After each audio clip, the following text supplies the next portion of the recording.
Nepal cricket में अगर हम बात करें तो कुछ बहुत बड़े-बड़े मोमेंट्स यहाँ पर रहे हैं। पूरे अगर आप हिस्ट्री में उनके क्रिकेट के देखें, चाहे वो उनके परफॉर्मेंस से लेकर हो, कुछ बड़े अचीवमेंट्स हो, टी20 वर्ल्ड कप खेलना हो और उसी के साथ-साथ एक और बहुत इंपॉर्टेंट अचीवमेंट जो कि इंफ्रास्ट्रक्चर से भी जुड़ जाता है। जब आप ग्राउंड्स वगैरह की बात करते हैं वो ये जब वहाँ पर अगर आप देखें टीयू इंटरनेशनल ग्राउंड में जब फ्लड लाइट लगाया गया और जब फ्लड लाइट का इंस्टॉलमेंट शुरू हुआ तो अपने आप में एक बहुत बड़ा मोमेंट टीम के लिए था। और इंस्टॉलेशन के बाद जब उसके बाद पहला मैच वहां पर हुआ वो भी अपने आप में बहुत ज्यादा हिस्टोरिकल मोमेंट रहा नेपाल क्रिकेट के हिसाब से नेपाल क्रिकेट के एवरेज में अगर हम यहाँ पर बात करें, जहां पर एनपीएल में जो कि नेपाल प्रीमियर लीग है, उनका अपना प्रीमियर लीग है, वहां पर सबसे पहली बार इसकी टेस्टिंग हुई मैचेस के थ्रू और वहां पर इस मैचेस में अंडरलाइट कई सारे मैचेस कराए गए जो अपने आप में पहली बार था, जो कि काफी सक्सेसफुल रहा। जितना भी सुनने में हमें आया, हमने नेपाल एनपीएल देखा तो नहीं था, लेकिन जितना भी सुनने में आया उस हिसाब से काफी बेटर हुआ और काफी स्मूथ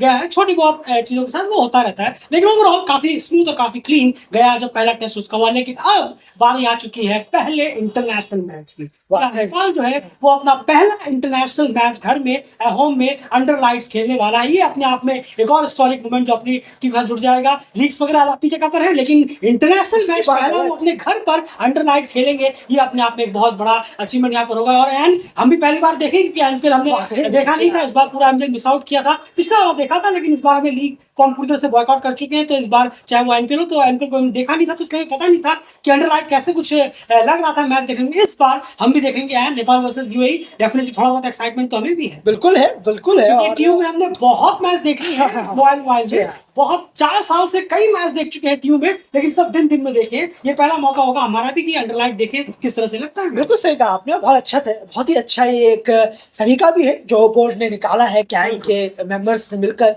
कि एक यूएई के साथ एक सीरीज कराकर इसकी शुरुआत की जाए। ये बहुत अच्छा तरीका है।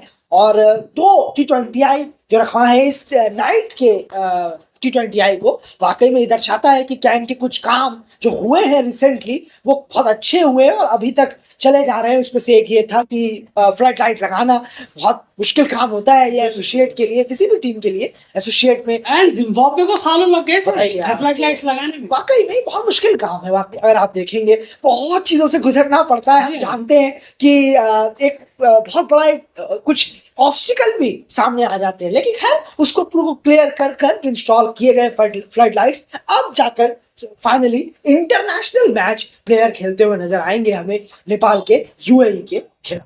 बिल्कुल, तो नेपाल वर्सेस यूएई ये 2 मैच की T20I सीरीज आप खेलें तो T20I खेलें 20 और 21 तारीख को ये मैचेस होने हैं अंडर लाइट। अगर हम बात करें एंड टाइमिंग की जहां तक बात करें तो 4:45 बजे। जी हाँ, 4:45। अगर बात करें 4:45 IST इंडियन स्टैंडर्ड टाइम के मुताबिक ये मैचेस खेले जाएंगे और नेपाल स्टैंडर्ड टाइम के मुताबिक शाम 5 बजे ये मैचेस शुरू। बिल्कुल, तो चलिए यानी 5 बजे से लगभग आप 8:30 पौने 9 के आसपास तक मान के चलें, काफी कुछ एक्शन यहाँ पर देखने को मिलेगा और वो सब एक्शन जो है वो अंडरलाइट होने वाला है। शाम हो जाएगी तो डेफिनेटली जो अंडरलाइट्स मैच होंगे तो देखना ही बनता है, देखते बनेगा कि किस तरह से मैच होते हैं। उसमें अगर मैचेस क्लोज कॉन्टेस्ट के हो जाए या कुछ अच्छे स्कोरिंग के मैचेस हो जाए तो और ज्यादा मजा आ जाएगा। लेकिन ओवरऑल ये जो मैच चर्चा में रहेगा वो रहेगा कि अंडरलाइट पहला इंटरनेशनल मैच है नेपाल का। अगर हम बात करें अपने घर पर जो वो खेलते हुए यहाँ पर नजर आएंगे, तो कॉन्ग्रेचुलेशन क्रिकेट बोर्ड को, प्लेयर्स को और बाकी जिन्होंने भी इस मुहिम को लेकर आया। और मुहिम तो बहुत लोग लेकर आते हैं, अप्लाई करना बहुत इंपॉर्टेंट होता है कि अप्लाई कर खड़ा कर दिया। फ्लड लाइट्स की बात कब से चल रही थी, लेकिन आखिरकार खड़ा हुआ और उसका इस्तेमाल इंटरनेशनल लेवल पर अब जाकर होगा, तो ये बहुत बड़ी बात यहाँ पर कहीं ना कहीं हो जाती है।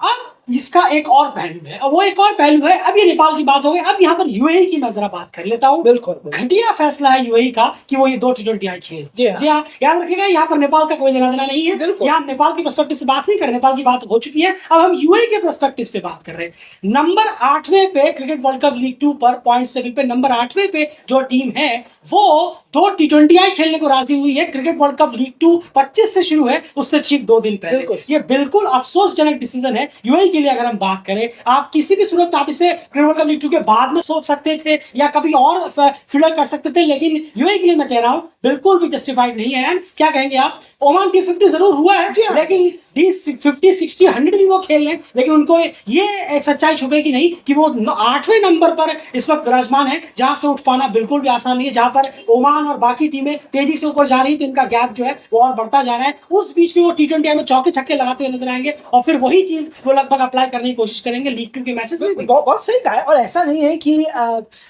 50 ओवर के मैच नहीं कराए जा रहे हैं। देखिए अगर आप देखेंगे तो 22 और 24 को नेपाल एक खेलेगा ओमान। अभी तो हम नेपाल की बात नहीं कर रहे हैं यहाँ पर, क्योंकि नरेंद्र ने कहा कि हम स्ट्रिक्टली यूएई के लिए कह रहे हैं। यूएई के पास ऑप्शन था कि वो नेपाल ए के साथ वनडे खेल ले। मेरा भी यही कहना है, मेरा भी बिल्कुल यही कहना है कि बोर्ड ने जो कैन ने भी ऑफर जरूर किया होगा कि भाई चलिए 50 ओवर के लिए हम खेलते हैं क्योंकि वर्ल्ड क्रिकेट लीग 2 आ रहा है। लेकिन ये फैसला यूएई की तरफ से थोड़ा सा आना भी थोड़ा हैरत अंगेज है। मान जाना कि चलिए T20I भी हम यहाँ खेल लेते, 50 ओवर हम नहीं खेलेंगे, ये बड़ा अजीब है। जबकि आपको 50 ओवर खेलने चाहिए थे। वहां पर जो 2 ओमान के खिलाफ 50 ओवर है, वहां पर एक ओमान और एक आपका यूएई के खिलाफ होना चाहिए था। लेकिन बड़ा थोड़ा सा अजीब लगा ये फैसला, बहुत ही अजीब फैसला है कि 2 T20I खेलकर फिर 50 ओवर के लिए जाना। तो वाकई में दर्शाता है कि क्या माइंडसेट है, किसके साथ बस खेलते रहिए, चलते रहिए, बस यही करना है, हम बचा लेंगे खेलकर। ODI world cup qualifier playoff जो होता है वहां जाकर बचा लेंगे, पहुंच जाएंगे, ओडीआई स्टेटस बच जाएगा। शायद यही सोच चल रही है यूएई की, लेकिन बचना चाहिए था हो सके यूएई को तो इस T20I। बिल्कुल, अभी कुछ 1-2 दिन पहले की बात है जब कैन ने अनाउंस किया 2 T20I, उससे 1-1.5 घंटा पहले अगर मैं बात करूं नेपाल ए की जो पूरी सीरीज वगैरह होनी थी उसके रिलेटेड हमने एक पोस्ट किया था हमारे एसोसिएट फेसबुक पेज पे। तो वहां पर एक हमारे फॉलोअर है अल्तमस खान, मेरे ख्याल से वो यूएई के ही क्रिकेट को काफी फॉलो करते हैं, ओवरऑल एसोसिएट को फॉलो करते हैं, लेकिन यूएई के फैन भी वो हैं। तो उन्होंने पूछा कि यूएई इन सब में कहीं नजर नहीं आ रहा कि यूएई कोई लॉन्गर फॉर्मेट मैचेस खेलने से उन्हें कौन रोक रहा है। तब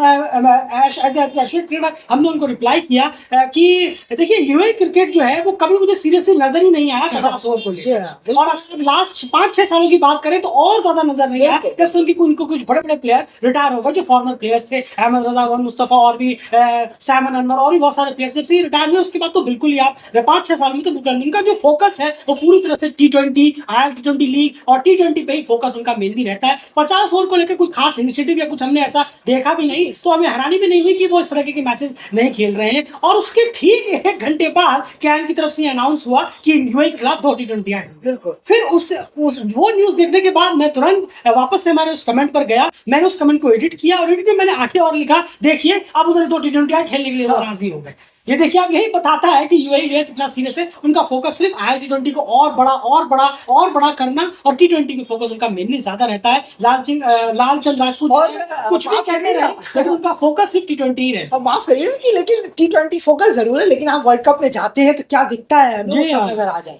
T20 बिल्कुल सही कहा था, T20 फोकस जरूर है लेकिन वर्ल्ड कप में आपकी परफॉर्मेंस फिर वैसी की वैसी ही है, हालांकि वहां भी खराबी नजर आया है। तो खैर जो भी है, मोहम्मद वसीम अगर टीम से चले जाए तो T20 में जो हाल होगा ना इस टीम का वो बताने लायक भी नहीं है। T20 में भी कुछ नहीं रहेगा। फिर मोहम्मद वसीम बहुत बड़ा एक्स फैक्टर है T20 में जहां तक हम बात करें। तो खैर चलिए, तो ये मैं कहना चाह रहा था कि यूएई के पर्सपेक्टिव से, इसलिए हमने कहा यहाँ नेपाल को जरा नहीं है, यूएई के हिसाब से बिल्कुल खराब डिसीजन है उनका कि वो 2 T20 खेलने को राजी हुए वो उस वक्त है जिसके बाद 3 दिन बाद उनके लिए इंपॉर्टेंट वर्ल्ड कप सीरीज यहाँ पर आने वाली है, जहां पर वो ऑलरेडी 8वें पे होते। आप पहले पे बैठे होते तो समझ में आता, आप पहले से विपरीत 8वें पे है, बिल्कुल भी लॉजिक नहीं बनता आपका T20 खेलने का। खेलना ही था तो आप लीग 2 के बाद खेल लेते, कहीं और एडजस्ट करते, या उसी बीच में ओडीआई भी वनडे मैच से खेल लेते ए साइड से, लेकिन ऐसा बिल्कुल भी देखने को हमें नहीं मिला। तो खैर, लेकिन ओवरऑल एट द एंड फिर से हम कांग्रेचुलेट करेंगे नेपाल क्रिकेट को। पहला इंटरनेशनल मैच अंडरलाइट होगा अपने घर पर, तो खेलिए, एंजॉय करिए और बेहतर परफॉर्मेंस देने की जरूर यहाँ पर कोशिश करिए। फिलहाल इस वीडियो में इतना ही। चैनल को सब्सक्राइब कर लीजिए, हमारे डेली क्रिकेट चैनल लगातार सारे मैचेस के एनालिसिस,